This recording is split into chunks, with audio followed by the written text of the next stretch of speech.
right, we are on page 199 in our workbook, checking the problem set, adding mixed numbers to a fraction. I have 3 1/4 plus 1 1/4.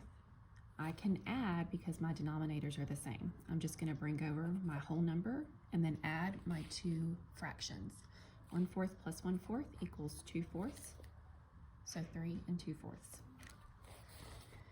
On B, I have a mixed number and a fraction. My denominators are the same. I'm going to bring over my 7 and then add across the top 4 4/4. Now, 4 4/4, sorry, not 4 4/4, 7 with 4/4. 4/4 is equal to 1 whole. So I can take this fraction and turn it into a whole.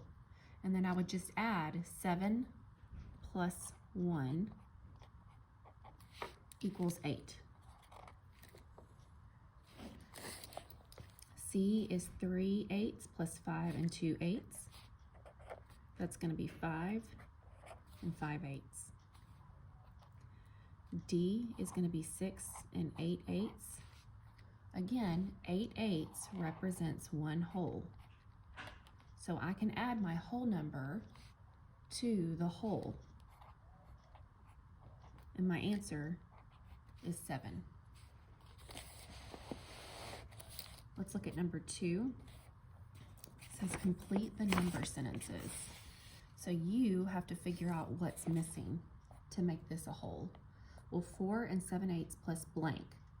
What do I need to have here to make this a whole? Well, my fraction in the mixed number is 7/8. What do I need to make that one whole?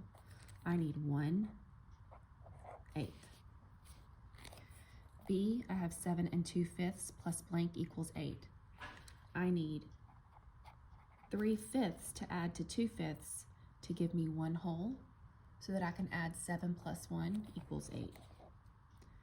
3 equals 2 1/6 plus what? Well, what do I need to make this fraction a whole? I need 5/6. 12 is equal to 11 1/12. All I need is 10/12 to turn this fraction into a whole.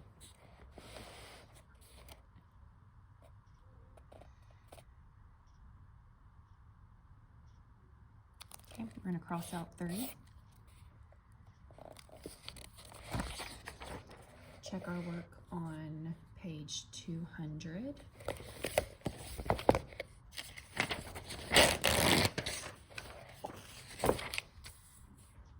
All right, A is 4 2/3 plus 2/3.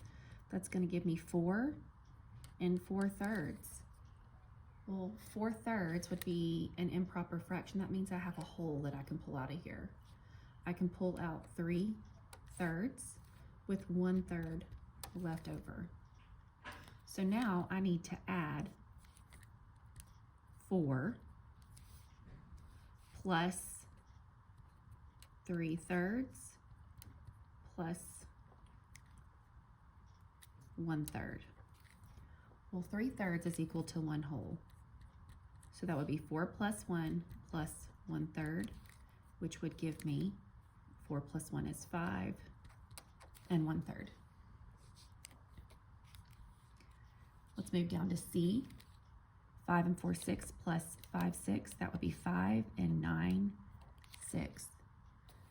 My numerator is larger than my denominator, so I definitely have a hole in there that I can pull out. If I pull out 6/6, which is equal to 1 whole, I have 3/6 left in there. Let's add with these new configurations. That would be 5, bring that down, plus 1, plus 3/6. And I'm going to put my answer down here because I'm running out of room. 5 plus 1 is 6, leaving my fraction 3/6. E, I'm just going to add across 7, and then I add 9 plus 7, which gives me 16/10. I've got to pull out my wholes. I can pull out 10/10, which is equal to 1 whole, and that leaves me with 6/10. I'm going to move all of these numbers over here to a new number sentence. 7 plus 1 plus 6/10 equals 7 plus 1 is 8. And then bring down my 6/10. G is 2 and 70/100 plus 87/100. That's going to give me 2 and 8 plus 7 is 15. So that's 157 over 100. I can pull 100 hundredths out, which is equal to 1. I'm left with 57 hundredths. I'm going to bring all three of these numbers over to my number sentence. I have 2 plus 1 plus 57 hundredths. My answer will be 3 and 57 hundredths. All right, let's look at 201. It says to solve 7 and 9/10 plus 5/10, Maria thought 7 and 9/10 plus 1/10 equals 8. And 8 plus 4/10 equals 8 4/10. Paul thought 7 and 9/10 plus 5/10 equals 7 and 14/10, which equals 7 plus 10/10 plus 4/10 equals 8 and 4/10. Explain why Maria and Paul are both right. So I'm going to start out with Maria and Paul. Oops.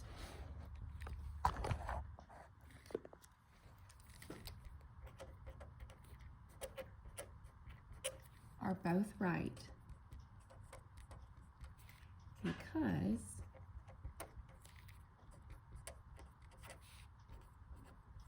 they each broke the numbers down differently